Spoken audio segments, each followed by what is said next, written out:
ఓటీటీలో రిలీజ్ అయింది ఈ మూవీ 'రేవు'. ఈ మూవీ గురించి చెప్తాను వినండి. హీరో వేటకు వెళ్లి గొడవలు పడుతూ అలా వీళ్ళ జీవితం ఇలా సాగుతూ ఉంటుంది. ఆ ఊరిలో ఒక పెద్దాయన ఉంటాడు. అతను చనిపోయిన తర్వాత ఏం జరిగింది వీళ్ళ లైఫ్‌లో తెలియాలంటే ఈ మూవీ చూడాల్సిందే తప్పక. మూవీ రియాక్ట్ అనే ఛానల్‌ని మొదటిసారి చూస్తే ప్లీజ్ లైక్, సబ్స్క్రైబ్. కొత్తగా చూస్తే సబ్స్క్రైబ్ చేసుకోండి, లైక్ చేయండి, సపోర్ట్ చేయండి ఫ్రెండ్స్. హీరో గొడవలు పడుతూ వేటకు వెళ్లి చేపలు పడుతూ వాటిని అమ్మేస్తూ అలా వీళ్ళ జీవితం సాగిస్తూ ఉంటారు.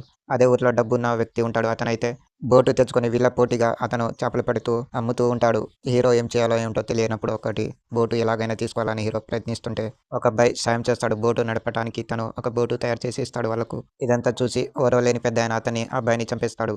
తర్వాత మూవీ వేరే విధంగా చేంజ్ అవుతూ ఇంట్రెస్ట్‌గా అనిపిస్తుంది. ఆ పెద్దాయన చనిపోయిన తర్వాత వాళ్ళ కొడుకులు వచ్చి ఎవరు చంపారు అని ఎంక్వైరీ చేస్తూ హీరో పైన వచ్చి అతన్ని కూడా అనుమానిస్తూ తన చుట్టే తిరుగుతూ హీరో చేసే ప్రయత్నాలకి అన్ని ఆటంకాలు కలిగిస్తూ ఉంటారు వాళ్ళు.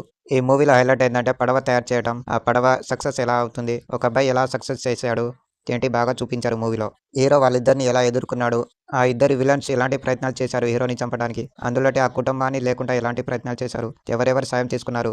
ఈ మూవీలో లొకేషన్స్ బాగా చూపించారు. అందులోటి ఈ మూవీలో బాగా నచ్చిన సీన్స్ ఏందంటే చేపలు పట్టటం, వాటిని అమ్మటం, ఆ డబ్బులు ఇంట్లో ఇవ్వడం చాలా బాగా ఈ మూవీలో సాంగ్స్ అంతగా ఏమీ బాగాలేదు. ఒక సాంగ్స్ తప్ప అంతగా ఏమీ బాగాలేదు సాంగ్ అయితే. ఫుల్ ఫ్యామిలీతో అయితే చూడొచ్చు. అడల్ట్స్ కంటెంట్స్ ఏమీ లేదు. సెంటిమెంట్ కొన్ని సీన్స్ అయితే బాగుంది ఈ మూవీలో అయితే. లాస్ట్ సీన్‌లో జరిగే ఇంట్రెస్ట్ అయిన టాపిక్ మూవీలో అయితే చాలా ఇంట్రెస్ట్‌గా అనిపించింది. హీరోని విలన్ని చంపటం. తను చంపడం చాలా ఇంట్రెస్ట్‌గా అనిపించింది నాకైతే. ఇంకా కొంచెం బెటర్‌గా తీసుంటే బాగుండేది నాకనిపించింది మూవీ అయితే.